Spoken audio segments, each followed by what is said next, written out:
ጤና ይስጥልን የከበረ ሰላምታችን በመላው ዓለም ሆናችሁ ዩቲዩብ ቻናላችንን ለምትከታተሉ አድማጮቻችን ሁሉ ይድረስ ብለናል። ለዚህም ሰዓት መርጠን ያሰናዳላችሁን ስፖርታዊ ጥንቅሮች በቅደም ተከተል እያጋራናችሁ ቆይታ የምናደርግ ይሆናል። እስከ ፕሮግራማችን ፍጻሜ ቆዩ። ላይክ፣ ሰብስክራይብ፣ ሼር ማድረግ እንዳይረሳ። ትላንታችሁ እንዴት አለፈ? ምልከታችሁ ልታጋሩን ትችላላችሁ። ወደ ቤተሰቦቻችን በመረጃ ሰዓታችን በተወዳጁ የእንግሊዝ ፕሪሚየር ሊግ በርከት ያሉ ጨዋታዎች በርከት ያሉ ሁነቶችን ተመልክተናል። ቼልሲ ቀይ ካርድ፣ ቼልሲ ሽንፈት፣ ከአሰልጣኝ ስንብትም በኋላ ያልቀረ ነገር ሆኗል። በተለይም የቀይ ካርድ ጉዳይ ወደ አሳሳቢ ደረጃ ደርሷል። ጦሱ ለአዲሱም አሰልጣኝ ይተርፋል ይሄ ቀይ ካርድ እንዴት የሚለውን እንነግራችኋለን። ከዛ በዘለለም የቼልሲና የምሽቱ ጨዋታ ጉዳይን በተመለከተ ተጨማሪ ጥንቅር እናነሳለን። ያለ ፍርሃት እያሉ ነው አዲሱ አሰልጣኝ። በቼልሲ በኩል ሰፋ ያለ ቡድን ዜና ይዘናል። ቼልሲያን ሀሳብ አስተያየታችሁን እያጋራችሁን ትቆያላችሁ። ግን የቼልሲ በተለይም ደጋፊዎች እንድታጋሩን የምንፈልገው ነገር የቀይ ካርዱ ጉዳይ እንዴት ሊገታ ይችላል? ቼልሲንስ ዋጋ እያስከፈለው አይደለም ወይ? ምልከታችሁን እያጋራችሁን ቼልሲያን ጠብቁን። ቼልሲ አዲስ አሰልጣኝ ቀይሯል። ከሲቲ ጋር ቼልሲ 1-1 ያጠናቀቀው ጨዋታ በጣም አስደናቂ ነበሩ። በተለይም ቼልሲዎች ከረፍት በኋላ ላይ ትላንትና በፉላም ተሸንፈዋል። ምናልባት ይሄን ጨዋታ ለቼልሲ አስቸጋሪ የሚያደርገው በ10 ተጫዋች እንደ መጫወታቸው መጠን ከሶስቱም ግቦች ቀድሞ ቀይ ካርድ እንደመኖሩ መጠን ጨዋታው ለቼልሲ አስቸጋሪ መሆኑ የሚጠበቅ ነበረ። ትናንትና ቼልሲ ተሸንፏል። ጨዋታው ክራቨን ኮቴጅ ላይ ነበረ። ከፉልሃም ጋር የተደረገ ጨዋታ ነው። ፉልሃም 2-1 በሆነ ውጤት ድል አድርጓል። 22ኛው ደቂቃ ላይ ኮኮሪያ በቀይ ካርድ ወጣ። በርካታ ቼልሲውያን ጎሉ ቢገባብን ይሻል ነበር ሲሉ ነበረ ከቀይ ካርዱ በኋላ። ከዛ በኋላ ሄሜኔዝ 55ኛው ደቂቃ ላይ ፉልሃምን መሪ ያደረገ። ሊያም ዴላፕ ብረት መልሶ የመጣች ኳስ አስቆጥሮ 72ኛው ደቂቃ ላይ ቼልሲን ያቻ ያደረገ። ከዛ በኋላ ዊልሰን 81ኛው ደቂቃ ላይ ፉልሃምን ከጨዋታው ድፍን 3 ነጥብ የምታስገኝለትን ግብ አስቆጥሮ ጨዋታውን ፉልሃም ክራቨን ኮቴጅ ላይ ድል አድርጓል። በቼልሲ በኩል ልብ አድርጉ ባርሴሎናን 3-0 ረታው ተአምራዊ ጨዋታ ምሽት ካሳለፉ በኋላ ባለፉት 11 ጨዋታ ያሸነፉት 2 ጨዋታ ብቻ ነው። እሱም ኤቨርተን 2-0 እና ካርዲፍ ሲቲን 3-1 በካራባው ካፕ ያሸነፉት ጨዋታ ነበረ። ከዛ ውጪ ከአርሰናል አቻ በሊድስ 3-1 ተሸነፉ። ከበርንማውዝ 0-0 በአታላንታ 2-1 ከተሸነፉ። ከኒካስል 2-2 ከአስቶን ቪላ ጋር 2-1 ተሸነፉ። ከበርንማውዝ መልሰው 2-2 ከሲቲ ጋር 1-1 ትላንት ከፉልሃም ጋር 2-1 ተሸነፉ። ቼልሲ ከዛች የባርሴሎና ምሽት በኋላ ነገሮች ጥሩ አልሆኑለትም። አሰልጣኝ ቀይሯል። በእርግጥ አሁን ሊያም ሮዜኔር መጥተዋል።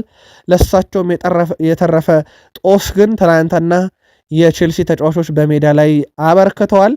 ይህ ምንድን ነው የሚለውን ደግሞ ቀጥሎ እንመልከት። ሰማዮቹ በውድድር ዘመኑ በፕሪሚየር ሊጉ 5 ቀይ ካርዶችን ተመልክተዋል። በፕሪሚየር ሊጉ በዚህ ዓመት የቼልሲን ያክል ቀይ ካርድ የተመለከተ አንድም ክለብ የለም። በዚህ ዓመት በሁሉም ውድድሮች ቼልሲ ተጫዋቾች አጠቃላይ 8ኛ ቀይ ካርዳቸው ሲሆን በፕሪሚየር ሊጉ ደግሞ 5 አይተዋል። ውድ ቤተሰቦቻችን በ5 ተጫዋቾች የተመለዘዙ ቀይ ካርዶችን ካየን ሞይሰስ ካይሴዶ በ5 ቢጫ ካርድ ብዛት፣ ማርኮ ኮሪያ ቀይ ካርድ፣ ትሮቫቻሎቫ ቀይ ካርድ፣ ሮበርት ሳንቼዝ ቀይ ካርድ፣ ማሎ ጉስቶ ቀይ ካርድ አይተዋል። እነኚህ 5 ተጫዋቾች በፕሪሚየር ሊጉ ቀይ ካርድ በቡድኑ ያዩ የፕሪሚየር ሊጉ ክለብ ተጫዋቾች ናቸው። ጦሳቸው አሁን ለአዲሱ አሰልጣኝ ሊያም ሮዘኒሮ ተርፏል። ምክንያቱም በካራባው ካፕ ከአርሰናል ጋር የመጀመሪያ ዙሩ ጨዋታ ሲያደርጉ ማርክ ኩኮሬ የለ፣ እንደዚሁም ካይሴዶ የለ፣ ሞይሰስ ካይሴዶም የለም። ማርኮ ኮሬላም የአርሰናል ጨዋታ ያመልጣቸዋል በመጀመሪያ ዙር ጨዋታ። ስለዚህ ሊያም ሮዘኒየር የተረፈ ጦስ ሆኗል ማለት ነው። የቼልሲ ተጫዋቾች እያዩ ያሉት ቀይ ካርድ። ፔድሮ ኔቶ ትላንትና ጥሩ አልነበረም። ከ12 ክሮሶች አንዱን የተሳካለት 8% ብቻ ነው ስኬታማ። ይሄ በጣም ደካማ ቁጥር ነው። ሳጥን ውስጥ ያሻገራቸው ኳሶች በጣም ደካማ ነበሩ። ከዛ ውጪ ቼልሲ ባለፉት 5 ጨዋታ እንደሌለውም 2 ጨዋታ ጭራሽ ተሸንፏል። 2 ጨዋታ ብቻ ነው ያቻ መውጣት የቻለው። የቼልሲም ጉዳይ ትንሽ አሳሳቢ ይመስላል። አሰልጣኝ ቀይሯል። በሊጉ ታሪክ 5 አሰልጣኞች ብቻ ናቸው ለክለባቸው 2 ዋንጫ ካሳኩ በኋላ በቀጣዩ ዓመት ከስራቸው የተባረሩት። 5ቱ አሰልጣኞች ያሰናበተው የለንደኑ ክለብ ቼልሲ ነው። ሞሪኒዮን ከኤፍኤ ካፕ እና ካራባው ካፕ ዋንጫ ከበሉበት 2006-7 በኋላ አሰናበታቸው። አንቾሎቲን ፕሪሚየር ሊግ እና ኤፍኤ ካፕ ባነሱ ዓመት 2019-10 አሰናበታቸው። ዲ ማቴዮን ሻምፒዮንስ ሊግ እና ኤፍኤ ካፕ ባነሱ ማግስት 2011-12 አሰናበታቸው። ሞሪኒዮን ከፕሪሚየር ሊግ እና ካራባው ካፕ ዋንጫ ማግስት 2014-15 አሰናበታቸው። ማሬስካን ኮንፈረንስ ሊግ እና እንደዚሁም የክለቦች ዓለም ዋንጫን ባነሱበት 2024-25 ማግስት አሰናበታቸው። ግን ቼልሲ ቤት አሁንም ውጤት የሚያስጠብቅ አሰልጣኝ ማን ነው? ሊያም ሮዛኔሮ ይጠበቃሉ። አዲሱ የሰማዮቹ አሰልጣኝ ሊያም ሮዚኒየር በማጥቃት ላይ የተመሰረተ አዝናኝ ቡድን ጠብቁ ብለዋል። ወደፊት በመሄድ የሚታወቅ የማጥቃት ቡድን እመሰረታለሁ ሲሉ ተደምጠዋል። አሰልጣኙ አክለውም ደጋፊዎች ጨዋታውን ሲመለከቱ በጉጉት መቀመጫቸው ጠርዝ ላይ እንዲቀመጡ ፈልጋለሁ። ሰዎች እንደ አሸናፊ አሰልጣኝ እንዲያስታውሹኝሻለሁ የሚሉት እኚህ ሰው ያለ ፍርሃት እንድጫወት እፈልጋለሁ።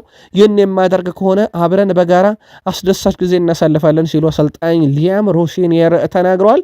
እሳቸው በቡድን ውስጥ እንግዲህ አዝናኝም እግር ኳስ ውጤትም ያለው ደጋፊን ቁጭ ብድግ የሚያደርግ እግር ኳስ ጠብቁ፣ እኔም ወደው እንዲህ ያለ ቡድን ነው ሲሉ ተደምጠዋል። የምንፎካከርባቸው 3 ዋንጫዎችም አሉ ብሏል ሊያም ሮዚኒየር። የሰማዮቹ ዋና አሰልጣኝ ሊያም ሮዚኒየር ቼልሲ ዘንድሮ በ3 ውድድሮች ለዋንጫ እንደሚፎካከር ተናግረዋል። ቼልሲ በማሸነፍ ላይ የተገነባ ነው ያሉት አሰልጣኙ በዚህም የውድድር ዓመት የምንወዳደረባቸው 3 ዋንጫዎች አሉ ብለዋል። ትልቁ ትኩረት የቼልሲ አሰልጣኝ መሆን ብቻ ሳይሆን የቼልሲ አሸናፊ አሰልጣኝ መሆን ነው ሲሉም ተደምጧል። ሊያም ሮዚኒየር እሳቸው ከፊታችን ቅዳሜ ጀምሮ አዲሱ የቼልሲ አሰልጣኝ ሆነው ጨዋታ ይመራሉ። ከዛሬ ጀምሮ ደግሞ ክለቡን ይረከባሉ ተብሎ ይጠበቃል። በአዲሱ አሰልጣኝ ስር ቼልሲ ያለ ቀይ ካርድ ጨዋታ የሚጨርስበት ዓመት ይሆናል ወይ? ቼልሲ ስንተኛ ሆኖ ይጨርሳል? ቼልሲ እሳቸው እንዳሉት በ3 ዋንጫ እንፎካከራለን ብለዋል። ከ3 ዋንጫ የትኛውን ያሳካ ይሆን ወይ? አሰልጣኞቹን ዋንጫ ባነሳ ማግስት የሚያሰናብተው ቼልሲ ውስጥ እንደመኖራቸው መጠን የእሳቸው ዕጣ ፈንታ እንዴት ያለ ይሆናል? ለማንኛውም በአዲሱ አሰልጣኝ ዙሪያና እሳቸው ካጋሯቸው መልእክቶች አንጻር ቼልሲያን መልእክታችሁን አጋሩን። ውድ ዩቲዩብ ቻናል ቤተሰቦቻችን ዕለተ ሐሙስ ማለዳ ያሰናዳነው ጥንቅሬን ይመስላል። ጥቂት ቆይታ እንገናኝ። መልካም ቀን